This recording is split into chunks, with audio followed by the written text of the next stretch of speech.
कुछ लोगों का ये मानना है कि इंग्लिश में शिष्टाचार नहीं है। इंग्लिश में जब लोग बातें करते हैं तो तुमको भी यू कहते हैं और आपको भी यू कहते हैं।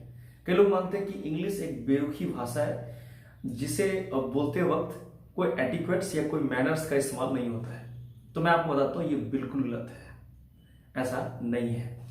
अंग्रेजी में भी हिंदी की तरह ही या अन्य भाषाओं की तरह ही बहुत एटिक्वेट्स है और बहुत मैनर्स है। आज हम जानेंगे कि please, kindly, excuse me, pardon, इन चीजों से हम सेंटेंसेस को कैसे अच्छे बना सकते हैं, कैसे हम मैनर्स को इस सेंटेंसेस में यूज कर सकते हैं, या किसी व्यक्ति से बोलते वक्त हम कैसे शिष्टाचार से उसके सामने पेश आ सकते हैं।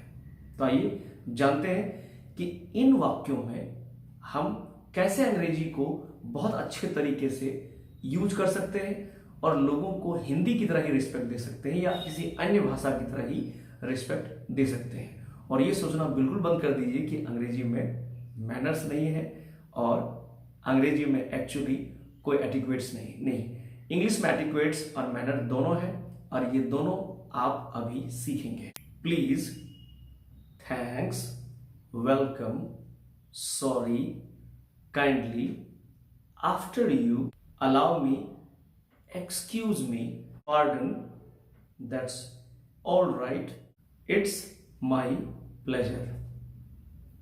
ये जो वर्ड्स या सेंटेंसेस अभी आपने सुना, ये इंग्लिश के वो वर्ड्स हैं जो सेंटेंस में लगकर उस सेंटेंस को बहुत ही रिस्पेक्टफुल बनाते हैं। और जिस व्यक्ति के सामने या जिस आदमी से आप बात कर रहे हैं, उस आदमी के वार्तालाप में या इंटरेक्शन में अगर आप ये सेंटेंस यूज करते हैं या ये वर्ड यूज करते हैं तो उन्हें खुद ही इस बात का एहसास रहता है कि सेंटेंस एटिक्वेट से भरा हुआ है, मैनर से भरा हुआ है।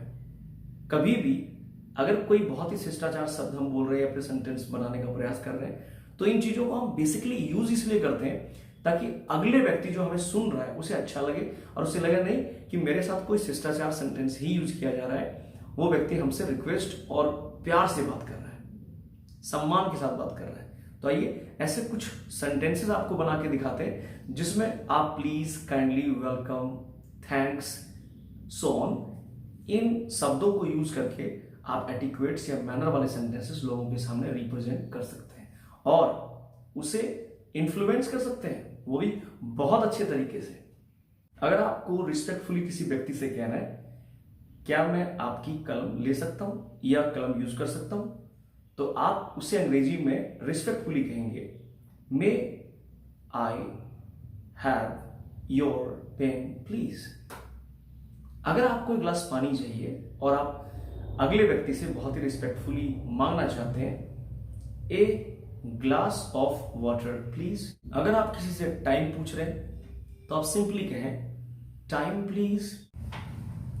हर बात के लिए अगर हाँ कहना हो तो यस प्लीज, ना कहना हो तो नो प्लीज। ये प्लीज हमें बता रहा है कि हम जो भी कर रहे हैं, चाहे हाँ कह रहे हैं या ना कह रहे हैं, पर उसमें हम रिस्पेक्ट को ऐड कर रहे हैं। अब ऐसा जरूरी नहीं है कि जो मैंने फॉरवर्ड में या फिर पहले वाक्य बोला वैसा सेंटेंस ही आप बोल सकते हैं, पर प्लीज हमेशा लगाइए या काइंडली हमेशा लगाइए क्योंकि ये एटिक्वेट्स को रिप्रेजेंट करते हैं। जैसे may I borrow your pen please, bring a glass of water please. इन वाक्यों में भी हमने प्लीज का इस्तेमाल किया है। सीधे तौर पर कहा जाए तो प्लीज या काइंडली या वेलकम या थैंक्स जब भी सेंटेंस में यूज होता है तो हम वहां मैनर्स को बहुत अच्छे तरीके से यूज करते हैं। और ऐसा नहीं है कि अंग्रेजी में बिल्कुल मैनर्स नहीं है, नहीं, इंग्लिश में भी हिंदी की तरह या किसी अन्य भाषा की तरह ही इसमें भी मैनर्स हैं। तो प्लीज हमारे सेंटेंस को बहुत ही शानदार और बिल्कुल इम्फेटिक बना देता है। और जब आप किसी सामने बोलते हैं जो व्यक्ति अच्छे से इंग्लिश के जानकार है तो वो इंप्रेस भी होते हैं क्योंकि उनको पता होता है कि एक्चुअली ये बंदा क्या कर रहा है।